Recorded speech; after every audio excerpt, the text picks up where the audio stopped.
myself, hold me back. Even don't know that you enjoy in it. I can only deliver myself with my own righteousness. War inside, it's just a war inside. Try to control my mind, but I hold the line. I gotta hold the line. Stay strong and endure. Don't look back, don't look back. Live the new and live, just fight back and win. I'm at war with my members. Face to face every day with my contender. I wanna do what's right, but my flesh keep beginning. That beggar the different flesh fighting my spirit. I seen this, the outcome is wicked. I got old love knocking at my door. She like, can you make room one more? Ain't trying to be around all that. I'm trying to ground all that. I'm trying to get back to the way just to confound all that. Time to turn back to the mission. Time to take back what is missing. Checking my bags, I be a minute. Through all the pain and the affliction, I know it's just a war inside. It's just a war inside. Try to control my mind, but I hold the line. I gotta hold the line. Stay strong and endure. Don't look back, don't look back. Live the new and live, just fight back. Fight back and win. I'm on it. Lately I've been staying out the way, cause I don't want that bass kicking up on me today. And I don't waste my time on what people, what they think. I focus on what's mine, doesn't matter what they say. Hey, I learned that love from my brother, not to make friend with the devil. If I offend them, by versa, we gon' bounce back like some rubber. Watch out now, nah. No fiction, straight facts, let the heathen react. This is the patient of the saint, cause it's a war inside. Yes, it's a war inside. And I ain't trying to die, I gotta hold the line, I gotta keep my mind, I gotta hold it down all at the same damn time. War inside, it's just a war inside. Try to control my mind, but I hold the line. I gotta hold the line. Stay strong and endure. Don't look back, don't look back. Live the new and live, just fight back and win.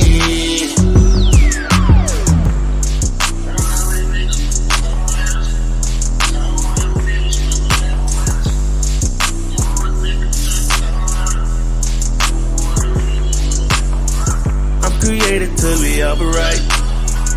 I ain't something that they don't like. Give me a minute if you don't mind. Understanding it is no price. Worldly lust is what we don't need, but they gon' tell you what's contrary. You the greatest, but they won't say. So raise your glass as a do say. I'm created to be upright. I'm created to be upright.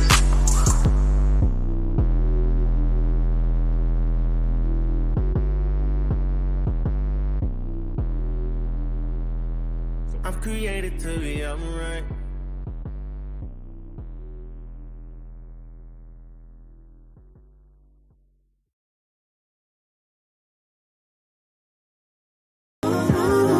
All praises to the Most High. And I ain't letting go. Tell the devil it ain't enough. Nah. Matter what you going through, keep going. I'm sure if they had their way, I been stopped. See, I can see them from a mile away. They in the cut, know how I play. Never been a fool, won't start the day. Then I'ma play my part. Much is given, much required. I won't let them trick me out my place. Up, I gotta show where I'm from, how they play it hard. Don't know why I thought that it would change. When I came in, it's true. Once you peep the facial loans, then you're cool. The way they play the game, flaw, I never do. Stay in your place, I'm like a paw to these little dudes. And we gon' give most out the praise, he brought me through it. My mind stay like anything, we could do it. We putting work up on this faith and we improve. I try to tell them I ain't new to this. First we did it, now they doing this. Sticking to the manuscript. I let me follow the blueprint. Elohim sending me, did not go. Tell my enemies to step it up. Tell the devil it ain't a no. Keep on going on and on and on and on and on. I'm fighting. fighting. I'm fighting. I ain't letting no. I'm gonna keep on going on and on and on. It ain't enough. And on. Tell the devil it ain't enough. I'm fighting, yeah. I'm fighting. Look at all that we done been through. We done overcame all that they pretend to. We don't fold, we don't bend. We knew we in due time, we would overcome. It's like a jungle sometimes. It made me wonder how I keep from going on. Can't experience, I don't worry. Most I say look up at the birds, think about it. Call them bird brain, but somehow they maintain. If I do that for them, it's for you. Don't you think I'ma do the same thing or more? Gratitude, grateful. He said no one gotta support you, I separate. Get two, walk together, let's stay agreed. Be the hand, I be the knee. Don't matter to me, get on your job, no indeed. Don't wanna hear your sob story, no indeed. Teach you how to live this life for peace. Take the choice, blessings and curses. You know we in the wheel, and you can't stand next to me if you pretend. Before the 12, we endure to the end. Go. I'm fighting. Yes, sir. I'm fighting. It's the most going on and on and on. I'm fighting, yeah. I'm fighting, yeah. Let's go.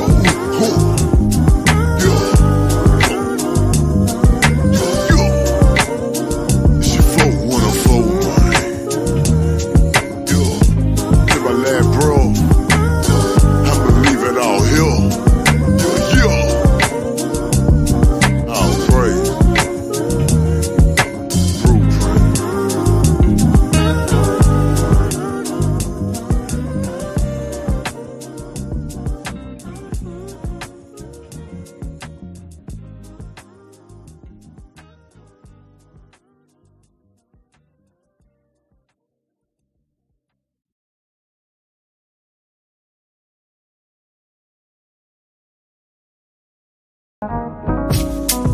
Yeah. What you crying for? What you complain about?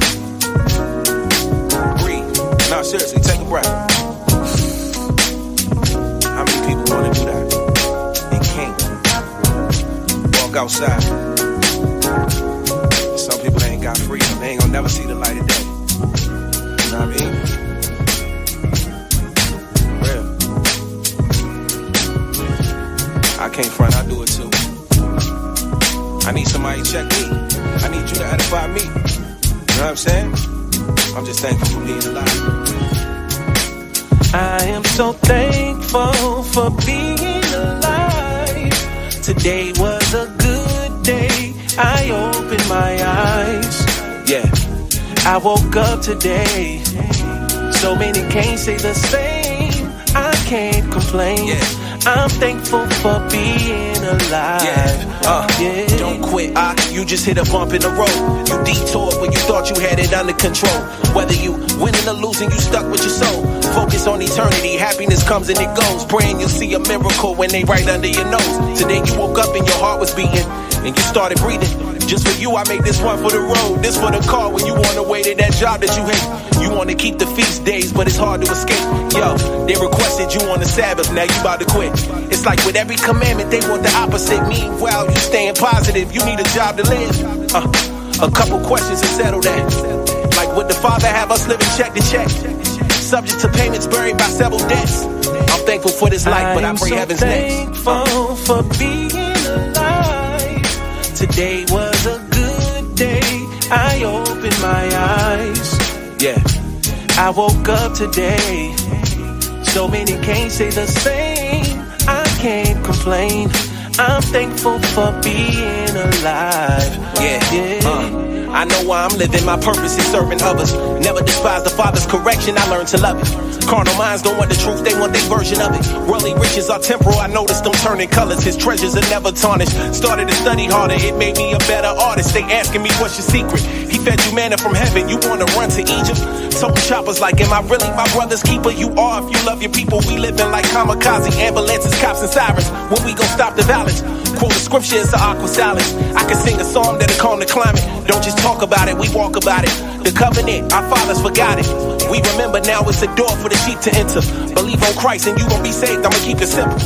Get that Holy Spirit in you and keep it in. I am so thankful for being alive. Today was a good day. I opened my eyes. Yeah, I woke up today. So many can't say the same. I can't complain. I'm thankful for being alive. I am so thankful for being alive. Today was a good day. I opened my eyes. Yeah, I woke up today. So many can't say the same. I can't complain. I'm thankful for being alive. Yeah.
You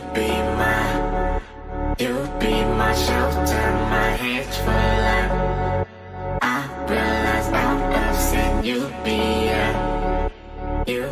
my shelter, my hedge for life. I realize I've had enough for me, I've had enough for me. Give it all up to be perfect. Did you say? Don't you leave it up to me? I've had enough for me. Give it all up to me. Give it all up to me. Turn up with the basics. Can't go wrong with the basics. Beats going hard, can you taste this? Ain't no reason to be leaving with long faces, nah. It ain't up to me, nah, ain't up to me. Believe what they don't believe, receive what they don't receive. Can't take it personally, no. See, I love the laws, I like to run with the best. So leave me alone, y'all gon' kick it with the rest, the rest. Y'all ain't heard it like this, nah, nah, nah, nah. Told you always on my mind. Life's been changing, turned up, rearranging. Out of business all step from the dailies. I just wanna be blameless. I ain't tryna be the one that's blaspheme. Ain't tryna be the one that's flashing. Ain't tryna be the one that's bragging. No, but be the one that's lasting through. And giving up. Here's the patience. Just remember the basics. And giving up. Here's your training. Just remember the basics.